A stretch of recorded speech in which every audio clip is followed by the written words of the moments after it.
महाराष्ट्र में नासिक के नजदीक एक छोटे गांव में चित्पावन ब्राह्मण परिवार में एक लड़के का जन्म होता है। तारीख 28 मई साल 1983। लड़का 3 भाई और एक बहन। जब 12 साल की उम्र होती है तो अपने दोस्तों को साथ लेकर लड़का एक मस्जिद पर धावा बोल देता है। कम उम्र में ही अभिनव भारत नाम का एक मंच बनाता है, जिसका मकसद भारत से अंग्रेजों को बाहर करना और हिंदू धर्म की महानता का परचम लहराना था। विकिपीडिया में वीर सावरकर की शुरुआती जिंदगी के बारे में कुछ ऐसा ही लिखा है। वीर सावरकर इस दुनिया में नहीं है, लेकिन उनकी कहानियों की पूरी दुनिया भारत में जीवित है, जिसमें हर कोई अपने तरीके से उनकी कहानी कहता है, उनको मानता है। उनको लेकर राजनीतिक दलों का अलग मत है। एक सियासी दल उन्हें हीरो कहता है, दूसरा उन्हें सांप्रदायिक।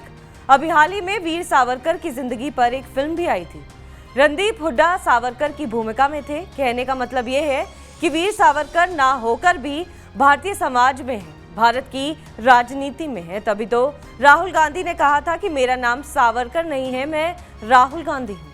किस लिए कहा था, क्यों कहा था, ये अलग मसला है। उन मसलों पर हमें जाना नहीं है, हमें वीर सावरकर पर ही फोकस करना है। सावरकर ने पुणे के फॉर्च्यून कॉलेज में दाखिला लिया और स्नातक की डिग्री पूरी की। उन्हें इंग्लैंड में कानून का अध्ययन करने का प्रस्ताव मिला और छात्रवृत्ति की पेशकश की गई। उन्हें इंग्लैंड भेजने और पढ़ाई जारी रखने में श्यामजी कृष्ण वर्मा ने मदद की थी। कहते हैं कि लंदन में वीर सावरकर ने अपने साथी भारतीय छात्रों को प्रेरित किया और आज़ादी के लिए अंग्रेजों के खिलाफ लड़ने के लिए एक संगठन फ्री इंडिया सोसाइटी का गठन किया। बहुत कम लोग जानते हैं कि पहली बार महात्मा गांधी और वीर सावरकर की मुलाकात लंदन में हुई थी। ये तब की बात है जब गांधी महज मोहनदास करमचंद गांधी हुआ करते थे और उन्होंने भारत में कोई भी नहीं जानता था। ये भी संयोग है कि गांधी की हत्या में सावरकर का नाम आया, उनकी गिरफ्तारी भी हुई और वो बरी भी हो गए। भारत में वीर सावरकर के बड़े भाई ने इंडियन काउंसिल एक्ट 1909, जिसे मिंटो मॉल रिफॉर्म के नाम से जाना जाता है, उसके खिलाफ एक विरोध प्रदर्शन आयोजित किया था। ब्रिटिश पुलिस ने दावा किया था कि वीर सावरकर ने अपराध की साजिश रची थी। एक कलेक्टर की हत्या भी हुई थी। इस मामले में कई सालों तक दोनों के बीच चोर पुलिस का खेल चलता रहा। अंत में इसी मामले में सावरकर पकड़े गए और उन्हें 50 साल की सजा हुई। साल 1911 में उन्हें अंडमान के सेल्यूलर जेल में भेजा गया। यहाँ वो 9 साल रहे। 9 साल में अंग्रेजों को 6 बार माफीनामा लिखा। बाद में अंग्रेजों ने उन्हें छोड़ दिया, कुछ शर्तों के साथ।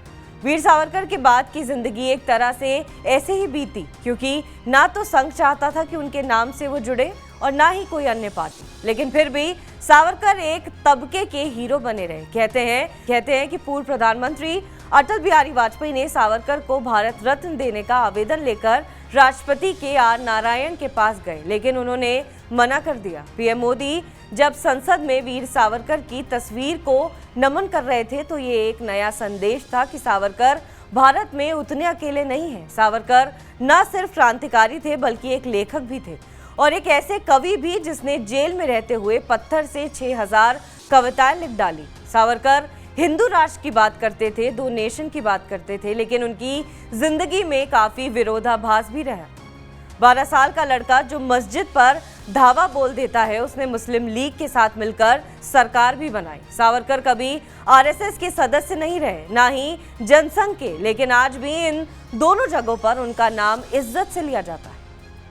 बहरहाल, आपको हमारी खबर कैसी लगी, कमेंट सेक्शन पर जरूर बताएं। देश और विदेश की तमाम बड़ी खबरों के लिए आप देखते रहिए TV9 डिजिटल।